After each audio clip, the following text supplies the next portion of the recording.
Most people never notice when they're giving their power away. It happens in small moments, reactions, explanations, emotional access. Have you ever walked into a room and felt a cold wind, even though the windows were closed and the heaters were on? You haven't said a word. You haven't done anything wrong. You arrived on time. You wore appropriate clothes. You smiled, you were polite, and you did your work with a quiet heart. Yet you can feel it. There is a weight in the air. Someone in that room, perhaps a co-worker, a family member, or even a stranger, dislikes you. They don't just dislike your ideas, they dislike you. It is a strange, heavy feeling that sits in the pit of your stomach. It is the look that turns away too quickly when you make eye contact. It's the silence that falls like a heavy curtain when you join a conversation. It's the vibe that tells you that you are an intruder in a space where you should belong. You go home and you sit in the silence of your own house. You think. You search your memory like a detective looking for a crime. What did I say? Did I offend them? Was my tone wrong? Was I too loud? Was I too quiet? You look for a logical reason.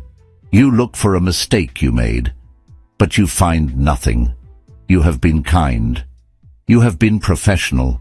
You have been helpful. And that, my friend, is exactly why they hate you. We live in a world where we are taught that if we are good, people will like us. We are taught that if we follow the rules and treat people with respect, we will be rewarded with friendship and peace. But as you have discovered, life does not always work that way. Sometimes the better you are, the more people resent you. The more honest you are, the more people want to silence you. The more yourself you are, the more people feel uncomfortable in your presence. Carl Jung, the great Swiss psychiatrist and explorer of the human soul, spent his entire life studying this mystery. He understood that when someone hates you for no reason, there is actually a very deep, very old, and very powerful reason. It is a reason buried deep in the basement of the human mind. The most important thing to understand right now is this: their hate has almost nothing to do with you. Today we are going to sit with this feeling. We are going to walk through the dark hallways of human psychology to find out why your light causes some people to shield their eyes in anger. We are going to look at the 3 reasons why your presence disturbs the peace of the average person. We will learn why your goodness feels like an insult to them and why your stillness makes them move with such discomfort. If you have ever felt like an outsider, if you have ever felt the sting of being judged by people who don't even know you, this exploration is for you. Take a breath. Let the tension leave your shoulders. We are going to look at the truth together. To understand why people hate you for no reason, we must understand the most famous concept Carl Jung ever gave us: the shadow. Jung believed that every human being is like a house. We have a front porch where we sit and wave at the neighbors. This is who we want people to see. Jung called this the persona. It is our mask. But every house also has a basement. From the time you are a very small child, you are taught what is allowed and what is not allowed. Your parents, your teachers, and your friends tell you what parts of you are good and what parts are bad. They might say, "Don't be angry, it's not nice." So you take your anger and you throw it into the basement. They might say, "Don't be too proud of yourself, it's conceited." So you take your confidence and you throw it into the basement. They might say, "Don't be weird or different." So you take your unique creativity and you throw it into the basement. Over 30, 40, or 50 years, that basement becomes very full. This basement is what Jung called the shadow. The shadow is not necessarily evil. It is simply all the parts of yourself that you have rejected because you were told they were unacceptable. But here is the problem. The shadow is alive. It is made of energy. It is like a ball that you are trying to hold underwater. You can hold it down for a while, but your arms get tired. Eventually the ball wants to pop up to the surface. Since most people are too afraid to look at their own shadow, because it's scary to admit we have bad parts, the mind does something very clever. It uses a trick called projection. Imagine you are a movie projector in a theater. Your shadow is the film inside the machine. But instead of looking at the film inside the machine, you point the light at a white wall. The wall is another person. You see the movie of your own hidden flaws playing on their face. When someone hates you for no reason, they are not looking at you. They are looking at the movie of their own shadow that they have projected onto you. You are just the screen. Let's look at the 3 specific reasons why this happens. Reason 1. You are a mirror for their flaws. The first reason people hate you is that you are a mirror. Think about a person who is very fake. They spend all day being nice to people they actually dislike. They smile when they are angry. They agree when they disagree. They have spent years burying their own honesty in the basement because they are afraid of conflict. Then you walk in. You are a person who speaks the truth. You are not mean, but you are honest. You say no when you mean no. When that fake person looks at you, they don't see honesty. They see a reminder of the honesty they murdered in themselves. Your presence makes them feel the weight of their own mask. It makes them feel itchy. It makes them feel small. Instead of saying, I am angry at myself for being a coward, which is a very painful thing to admit, their brain takes a shortcut. It says, I hate that person. They are so arrogant. They think they are better than everyone just because they say what they think. They are trying to break the mirror so they don't have to see their own reflection. If they can make you the bad guy, they can keep pretending that their mask is real. Have you ever noticed that the things people criticize you for are often the things they themselves struggle with? If someone calls you lazy, often they are a workaholic who is terrified of resting. If someone calls you selfish, often they are someone who gives too much and is resentful that they don't have boundaries. They are projecting their unaccepted traits onto you. You are the screen for their movie. Reason 2, the pain of the unlived life. The second reason is what Jung calls the unlived life. This is a very sad reason, and it is very common. Most people live in a small, invisible box. They took the safe job because they were told to. They married the safe person. They gave up on their dream of painting or traveling or starting a business because they were afraid of what people would think. They have lived a half-life. Then they see you. Maybe you aren't rich. Maybe you aren't famous. But you have a certain spark. You are following your own path. You have a hobby you love. You have a sense of freedom. You have a light in your eyes that shows you are actually awake. To a person who has spent their whole life being a good, tired slave to a system they hate, your freedom is a personal attack. Your joy is a reminder of their sorrow. Your courage is a reminder of their fear. Your life is a reminder of their unlived life. If you are happy, it proves that they could have been happy too, if only they had been braver. That thought is a nightmare. To admit that they are responsible for their own boredom is too much to handle. So, they hate you. They find reasons to pick you apart. They gossip about your choices. They try to find flaws in your happiness. They are trying to convince themselves that you aren't actually happy, or that you are lucky, or that you are irresponsible. They are trying to put out your fire because the light makes them realize how cold and dark their own house has become. Reason 3, the threat of integrity. The third reason is the most quiet and the most dangerous. It is your integrity. Jung noticed that most human groups, offices, families, social circles, operate on a group contract. The contract says, we will all pretend to be happy, we will all laugh at the boss's bad jokes, and we will all talk badly about anyone who isn't here. This is how people bond, through shared shadows. They bond through gossip, through complaining, and through wearing masks. If you are a person who stays centered, a person who does not join the gossip, who does not laugh at the cruel joke, and who stays true to your own values, you are a threat to the group. Why? Because you cannot be controlled. The group wants you to be in the mud with them. When you stay clean, it makes their mud look dirtier. Even if you don't say a word of judgment, your silence acts as a judgment. When you don't join the gossiper feels exposed. When you don't complain about your life, the complainer feels annoying. When you don't wear a mask, the people in masks feel like they are being watched by a judge. They hate you because they cannot pull you into the smallness of their world. They hate you because your integrity makes their lack of integrity visible. Jung once said that the individual is the enemy of the mass. When you become an individual, someone who thinks for themselves, you automatically become an enemy to those who can only think as a group. Now, we must change how you look at this. For most of your life, you have probably viewed being disliked as a failure. When you feel that someone hates you, you feel like you have a wound. You feel like you are less than.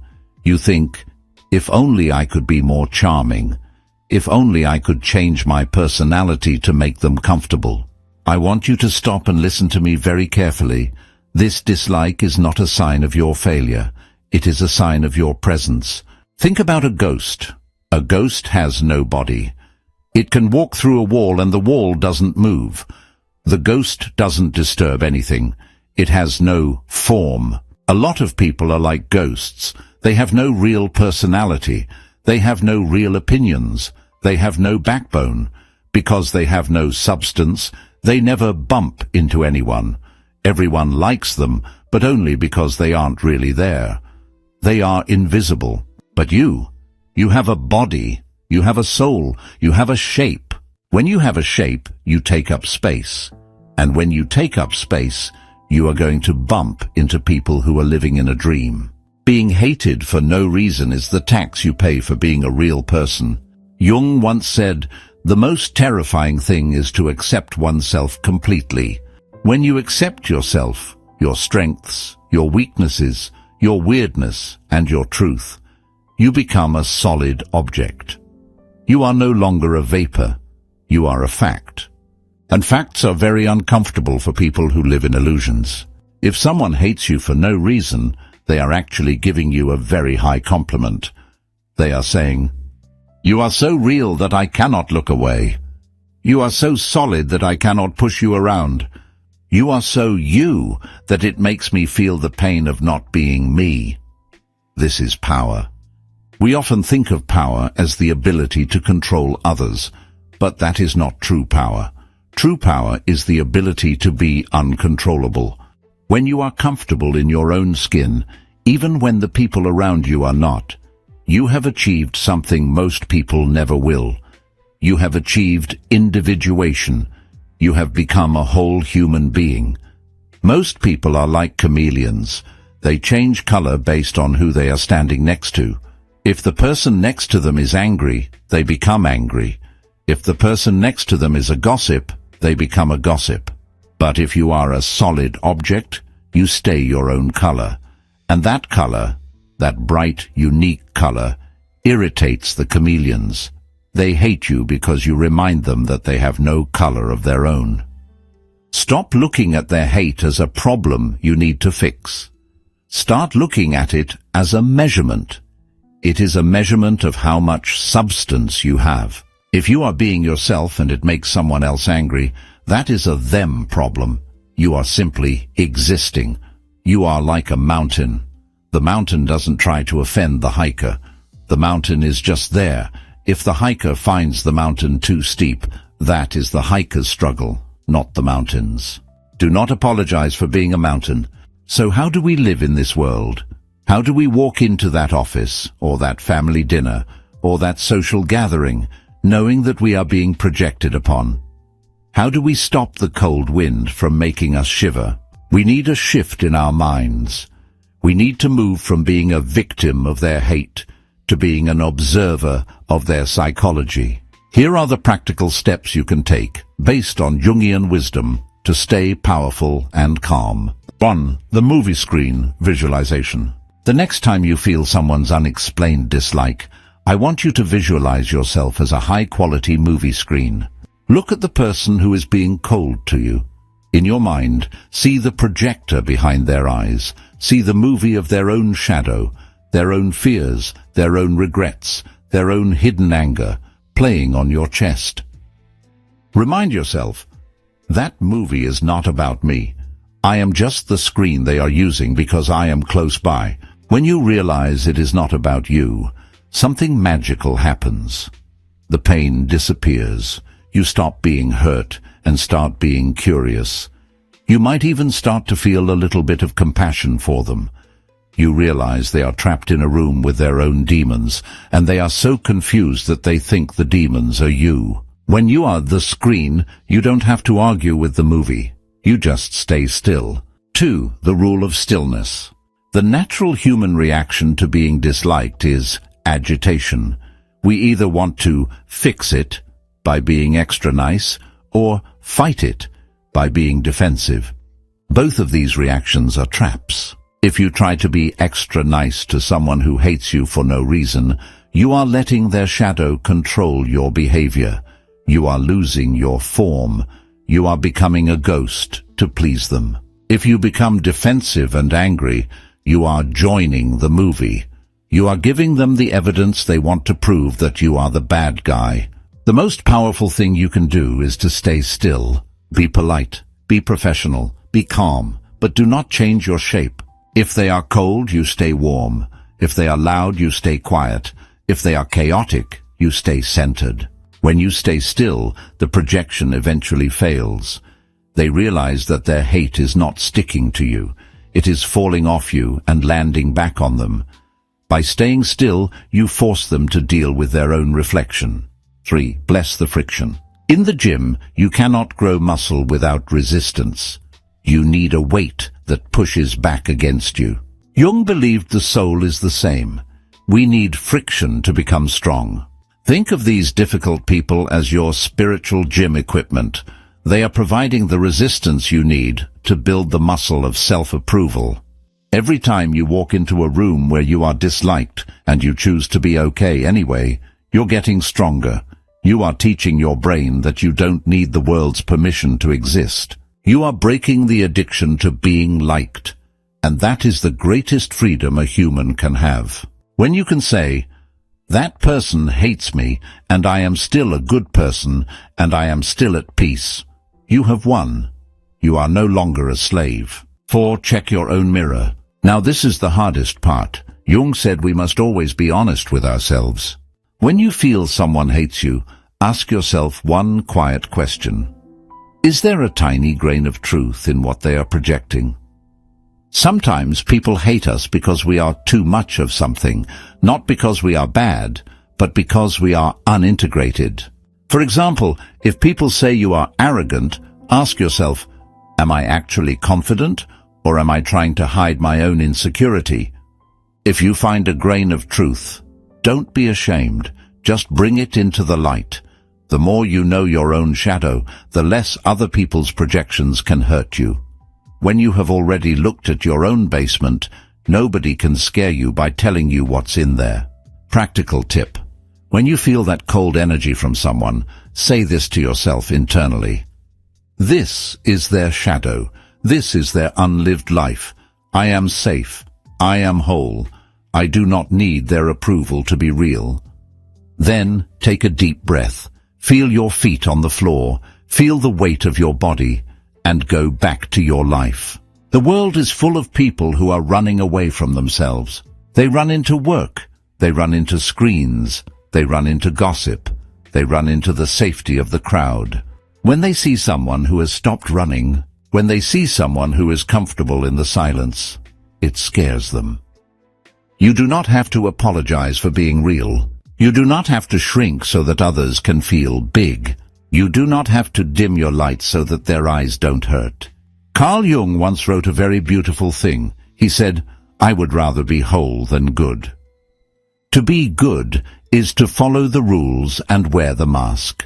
To be whole is to accept all of yourself, the light and the dark, and to stand firmly in your own truth. If people hate you because you are whole, let them. Their hate is not a wall, it is just a shadow, and a shadow cannot stop a person who is walking toward the light. The weight you feel in the room? It isn't your burden. It never was. It is their burden. Leave it with them.